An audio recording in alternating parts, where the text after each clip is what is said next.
So I'm gonna add a test user, invite, invitation was sent. I'm gonna go to my email.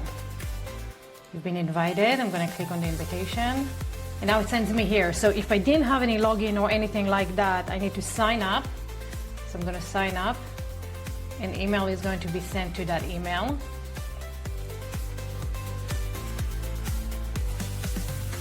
My password. I'm gonna log in.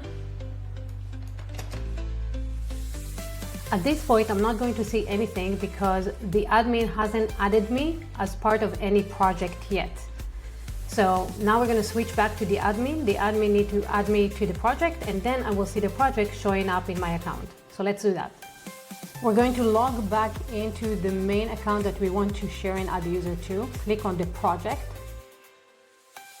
settings, then click on add team member, choose the team member, click on add, save.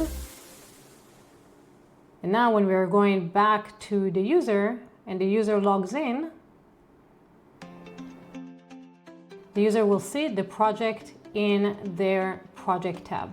So that's how you add a user to your company's projects.